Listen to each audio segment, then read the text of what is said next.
Most people never see it coming, and the ones who do, they usually see it way too late. Because here's what nobody tells you about empaths.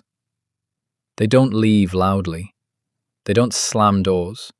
They don't send a long message. They don't start the argument. They don't give you a list of everything you did wrong. They just go quiet. And by the time you notice something is off, by the time that feeling of, wait, something changed, becomes impossible to ignore, they're already gone. Not physically, not yet, but in every way that actually matters, they checked out a long time ago. And if you don't understand how that process actually works, the real psychology behind it, you will spend a long time confused about something that actually follows a very specific sequence, every single time. Here's the thing most people get completely wrong about empaths. They think empaths are reactive, emotional, sensitive in a way that makes them unpredictable, like they might pull away over something small or irrational. It's actually the opposite. Empaths are not slow to react, they are slow to conclude. And that difference is everything. Most people respond to what just happened. Something occurs, they feel something, they react. Done. Empaths don't work that way. They're not processing the moment, they're tracking everything underneath the moment. What keeps happening, what someone says versus what you can actually feel coming off them. What someone does once versus what they keep doing over and over again.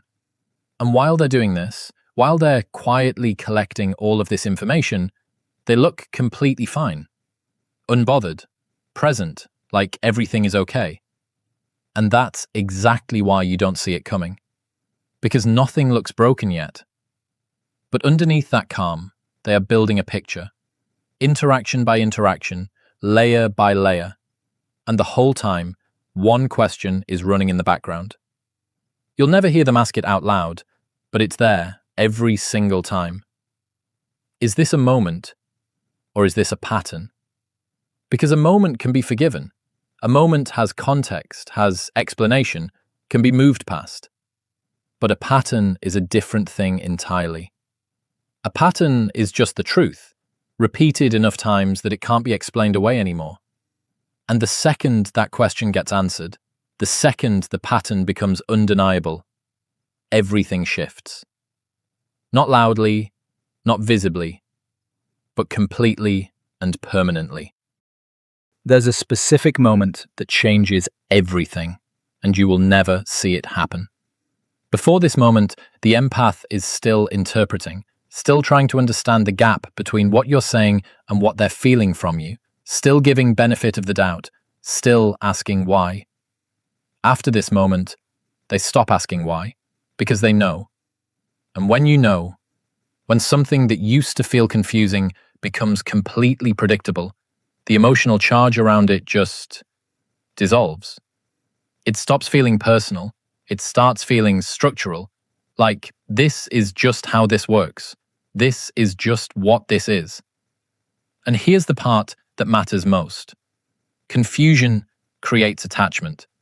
The not knowing, the almost understanding, the back and forth of trying to figure something out, that keeps you emotionally invested. Uncertainty is what makes you keep coming back. But clarity does the complete opposite. Clarity creates distance. Once an empath truly understands the dynamic they're in, once the picture is complete, they don't need to keep engaging with it the same way. The understanding itself becomes the beginning of the exit. Now, there are 3 specific things that push an empath toward withdrawal, and none of them happen as a single event. They build, slowly, quietly, until they can't be ignored anymore. The first is emotional inconsistency, and this is the one people underestimate the most, because it's not conflict that breaks trust with an empath. It's unpredictability. Conflict can be resolved. Unpredictability can't. When someone's presence keeps shifting, warm one day, distant the next, engaged for a week and then suddenly unreachable, it forces the empath into a constant state of internal monitoring. They're always reading the room, always trying to figure out where things stand, always recalibrating. And that is exhausting in a way that's genuinely hard to explain if you haven't felt it, because it never stops. There's no moment where they can just relax into the connection and trust that it'll still be there tomorrow. And the nervous system can only sustain that level of alertness for so long before it starts making a different calculation, and stability starts winning over connection. The second is unmatched depth. Empaths invest fully. They go deep, they show up completely, they give a lot emotionally. And when that's consistently one-sided, when they're bringing everything and the other person is staying at the surface, they don't just notice the imbalance, they feel it, physically. And at some point, the system starts quietly recalibrating on its own. What used to be freely given becomes more guarded. Access starts narrowing. Not as a conscious decision at first, more like a natural response to something that keeps taking more than it gives. And the third is energetic drain. When being around someone consistently leaves you emptier than before, when every interaction costs more than it returns. At some point, it stops being an emotional issue and becomes almost biological. The body starts flagging the connection as unsustainable, and once that signal is consistent enough, withdrawal stops being a choice and starts just being a matter of time. So what does the actual withdrawal look like? Because this is the part that messes with people the most. It doesn't look like what you'd expect. The first thing that fades is emotional depth. And this is the sneaky part, because everything on the surface still looks completely normal. They're still talking to you, still responding, still showing up. But what they're sharing changes. The real stuff, the personal things, the things that actually matter to them. That starts becoming more guarded. Conversations keep happening, but they become more surface level, more careful. You might not even notice it at first, because nothing has visibly changed, but access has already started narrowing. Then the mental connection starts to go. This is when you stop occupying space in their head the way you used to. They're not replaying conversations anymore, not analyzing what you said, not trying to figure you out. Where there used to be this constant background investment, this ongoing internal processing of you and the relationship, it just goes quiet, neutral. Not from resentment, not from anger. The need to understand has just dissolved. And when there's nothing left to figure out, the mind stops spending energy on it. And then, finally, the behavior catches up with the internal state. Responses get shorter, more functional. The warmth in the tone levels out. They still reply, but the emotional weight behind it is gone. And here's what makes this so disorienting. All of this happens while they are still physically present. They haven't left. They're still technically there, which is why you feel like something is wrong, but you can't point to the specific thing that's wrong. Nothing has visibly broken. No fight happened. No clear moment you can trace it back to. But internally, the exit was completed a long time ago. By the time any physical distance shows up, by the time you can actually see it, the psychological leaving happened so far back, you'd be shocked. Here's the part most people never consider. And honestly, it's the most important part of this whole thing. When an empath fully disconnects, they don't just leave the person, they leave a version of themselves.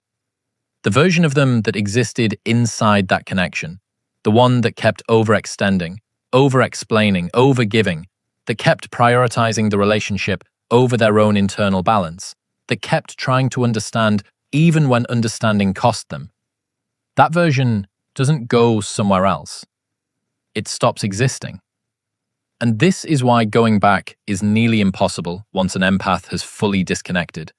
Not because of ego, not because of pride or stubbornness. It's that returning would mean stepping back into a version of themselves they've genuinely outgrown. And once that growth has happened, once the clarity has settled at that level, regression doesn't just feel wrong, it feels unnatural, like trying to put on clothes that no longer fit your body. The patterns they saw can't be unseen. The clarity they reached can't be undone. And even if familiarity comes back, even if there are real moments of warmth, of shared history, of genuine connection, the perception underneath all of it has already permanently shifted. And perception is what controls everything. That's why their absence feels so final.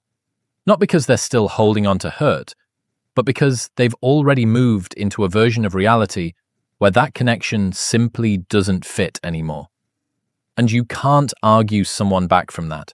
You can't charm your way back from that, because the decision wasn't emotional. It was structural. And this is the part that most people only realize when it's already too late. When an empath is emotionally invested in you, fully in it, their entire attention is pointed outward, at you, at understanding you, at maintaining balance, at keeping the connection alive, even when it costs them more than it should. Everything is oriented in your direction. The moment detachment begins, that entire system flips. All of that attention, all of that energy, all of that focus comes back inward.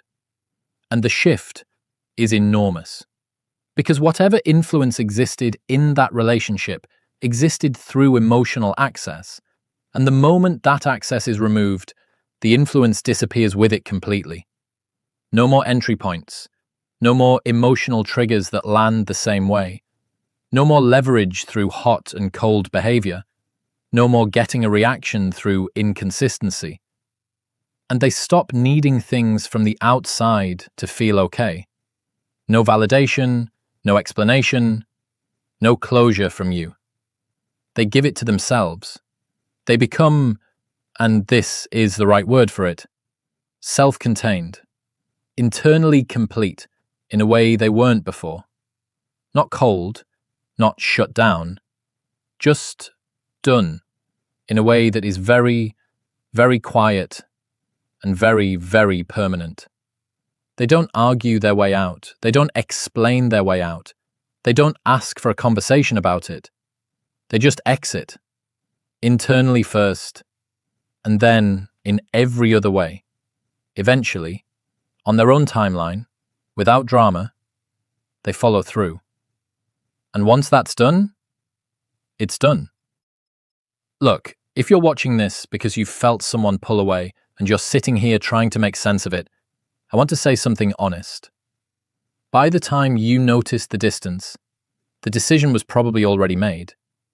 Not because they're cruel, not because they wanted to hurt you, but because something built up over time, quietly, beneath the surface of normal interaction, until it reached a point where withdrawal wasn't a choice anymore. It was just the only thing that made sense. And the most uncomfortable question, the one actually worth sitting with, isn't really about them. It's about what was happening in that connection that made leaving feel more sustainable than staying. That's the one worth answering. Drop it in the comments. Have you ever been on either side of this? The one who withdrew or the one who didn't see it coming? Because I think more people have been on both sides than they'd admit.